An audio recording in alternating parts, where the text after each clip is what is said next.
Thank you. So let me just share the screen. I hope that you see the same as me now. So thank you for the possibility to speak today. This is an extremely important topic, and we, as a Norwegian law firm with presence in Singapore, have obviously already been contacted by a lot of our clients with regard to how to comply with the new act. So what we see is that many of our clients that are already that are operating in the Asian region obviously already have been for a longer period working on these issues and focusing on human rights. But what we see now is that there are, with the new legal requirements, there is, as we already heard, larger expectation related to what you can actually document, related to the due diligence assessments that you have run related to your business. So that is what we will focus on here, just to also recap a bit on. So let me see. I need to change the slide. There we go. Yes. So you should now see the next slide. Yes. So what we already heard is, obviously, as a first step, the business need to understand whether the law is actually applicable. So what we heard is that this is applicable to larger businesses, and it's not only Norwegian businesses. It can also be foreign companies established abroad and outside of Norway if they are subject to tax payment in Norway. So that is one thing to focus on, just to understand firstly, how does this law apply to your business?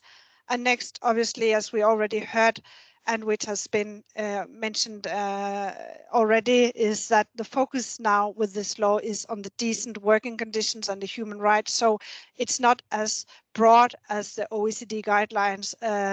However, it is a very particular focus area that may be extended in near future. So that is also something to be aware of. But what we will focus more on is the more particular requirements. And we already heard of this, so some of this is going to be a recap, but I think it's good to just recap what the requirements are, and then we can look a little bit more into what is the practical outcome of this, what is actually the expectations from a legal perspective related to the companies that are subject to the Act. So we heard a lot about already the due diligence assessments. I'll come a little bit more into that and also focus on how to practically do that, what is expected from a practical point of view, and also related to the reporting requirement and the duties to respond to requests for information and disclosure of information, because that is where we see actually already that many of our clients are met with questions, are being met with questions from different stakeholders, that being business partners, customers, and others, that already now expect that the companies are able to explain how they focus on this and how they will ensure compliance with the Transparency Act going forward. So looking a little bit more into the due diligence assessment, we already heard a lot about these supply chain due diligence requirements and the focus that is respect for fundamental human rights and decent working conditions. So the requirement is, as it says here, to embed the responsible business conduct into the enterprise's general policies and framework for compliance. And obviously, one have to go into the details of the OECD guidelines to understand more detailed what to be done.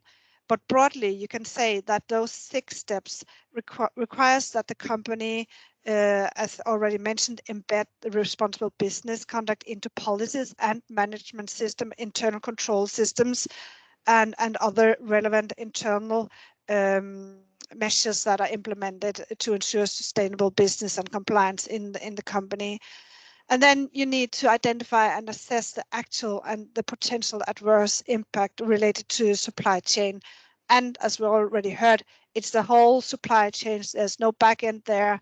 and you obviously have to do further deep dives if you see that from a risk perspective there are different inherent risks that could actually involve in more practical and actual risks. So after having done that, you need to obviously seize and prevent those adverse impact. And we will discuss a little bit more about how that can be done in practice. And then as a next step, you have to track the implementation of what you do and how you work with these mitigating actions going forward. How is that going to be followed up? And then be able to communicate the impact that you have identified and how those are addressed. And obviously promote for cooperation in remediation when appropriate in a longer run. So a little bit more into the risk scoping. What we see is that for many of our clients, it's fundamental to have a good risk analysis in the initial place, and to understand your key risk areas. You obviously need to focus on different criterias that could actually indicate where to go further with more deep dives. And in this aspect, we believe that basically you can focus on 4 overall key areas, that being the location, where do you do your business, how is the business climate where you operate, how is the corruption perception index in that area, are there any sanction rules that are related to the location where you operate your business. And obviously in the Asian region, those could be a high area of focus, but also particularly in relation to your industry, the business that you run. How is it in relation to HSE, generally perceived in relation to labor laws and rules within your particular industry area? But also political issues and the expectations related to that, the local pressure for government related to local ownerships and so on, could obviously affect your risk picture. And lastly, obviously, the size and structure of your company and how that is organized could generally say something about the whole risk picture. So based on that, you need to identify where to do more deep dives. And then after you have done this initial scoping exercise, as we call it here, then you should do some clear preventing and mitigating actions.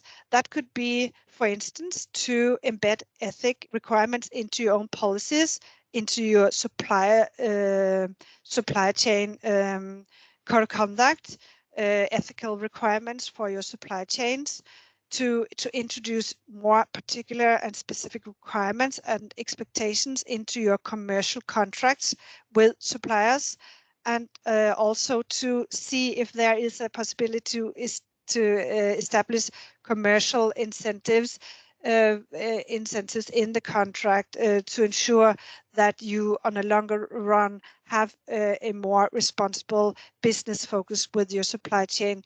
And that is obviously related to establishing longer term relationships. So we're rushing a little bit here due to the time here is running out of time, but I just want to mention in particular what we see is what we believe is expected in relation to transparency requirement. As we already heard, there is an obligation to ensure that the general public have access to information. And there's also this requirement to publish an account of the diligence that at least includes a general description of how this is handled, what have been actually identified related to adverse impacts, and what are the plans to ensure that those risks are mitigated. And then, as we already heard, there is also a responsibility and requirement to provide any person who asks for information with details related to this. And what we see now is that even that the first time of reporting in the annual report does not apply until July or end of June next year, then there's already a general attention to the fact that many of our clients can produce on publicly available information on the internet a more holistic picture of how the company work with these issues, so that even if you already have certain separated and more fragmented policies in place, our clear recommendation is to ensure that you have a more holistic approach to this, that you clearly on publicly available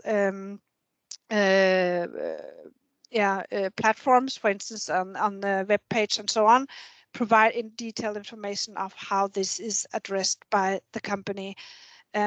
Because we know that when the law enters into force, there is this requirement to provide any person who asks for information with these details, and then it should be ready already before that time. So to sum up the key takeaways, what we believe are the key legal requirements for now, what you should do to ensure compliance with the Act is, as already mentioned, the scoping part is really important. Assess the legal requirements, how it applies, and understand your inherent risk and your actual risks. Then, of course, map out, close any gaps that you identify, establish a complete compliance framework for this. Many businesses already have, as I said, in place fragmented compliance policies and framework details, but to have a more holistic approach to that and embed the Transparency Act requirements into that is what is really recommended.